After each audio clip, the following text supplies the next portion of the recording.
ముందుగా మీడియా మిత్రులందరికీ నా నమస్కారం సార్.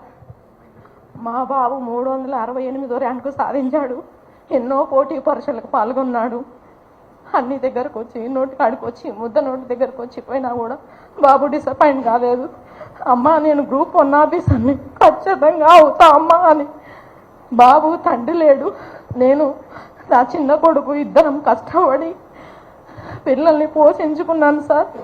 నా కొడుకు ఒక కలెక్టర్ కావాలని ఆశ ఉంది. అంత పెద్ద కోరిక మేము తీర్చలేం. పోటీ పరీక్షలో గ్రూప్ 1 ఖచ్చితంగా నేను సాధిస్తామా అని ఎన్నో పండగలు పంపాలు అన్నిటిని పక్కన పెట్టి ఏది కూడా మేము ఇన్ని సంవత్సరాల్లో కూడా సంతోషం అనేది చూడకుండా ఉన్నాం సార్. ఈరోజు 368వ ర్యాంకు సాధించుకున్న పిల్లవాడికి 3 కోట్లు 6 కోట్లు ఎక్కడి నుంచి వస్తాయి సార్? ఒక్కసారి ఆలోచించండి మీరందరూ. 30,000 కూడా చూసుకోలేని, కళ్ళతో చూసుకోలేని పేదోళ్ళం మేము.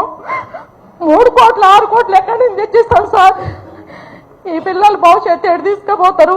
ఎటు పోతుంది సార్?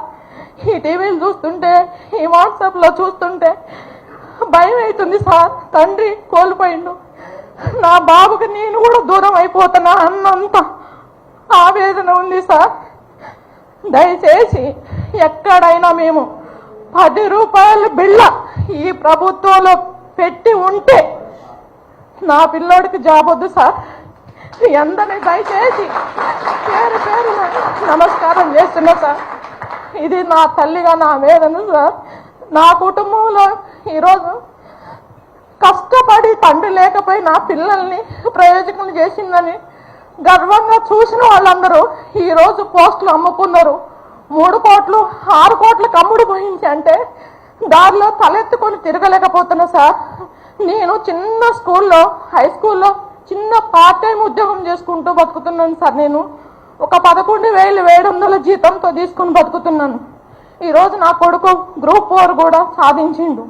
గ్రూప్ 4లో కానీ గ్రూప్ 1లో కానీ ఎక్కడైనా ఒక 10 రూపాయల బిళ్ళ మేము పెట్టుంటే మాకు ఈ జాబే అవసరం లేదు సార్.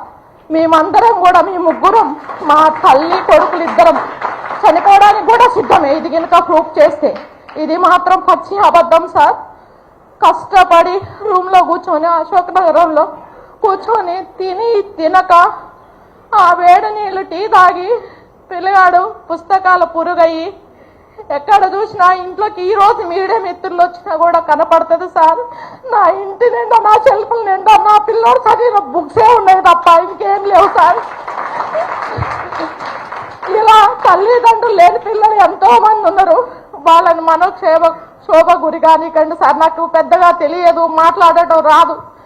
నేను ఇప్పుడు బయట కూర్చున్నంత సేపు కూడా చాలా మంది తండ్రిని కోల్పోయిన వాళ్ళు, తల్లిని కోల్పోయిన వాళ్ళు, ఆ ప్యూర్ బ్యాక్గ్రౌండ్ నుంచి వచ్చిన వాళ్ళు ఉన్నారు సార్. వాళ్ళందరినీ దయచేసి మీరు మీడియా మిత్రులు ఆలోచించి, మేము చెప్తున్నాం సార్, ఇలా గ్రూప్ 1 అభ్యర్థిగా సెలెక్ట్ అయినా తల్లిగా నేను ఆవేదనతో చెప్తున్నాను. 1 రూపాయి కూడా ఎక్కడన్నా మేము పెట్టి ఉంటే మాకు ఈ జాబే అవసరం లేదు సార్. మీడియా మిత్రులందరికీ నా నమస్కారం.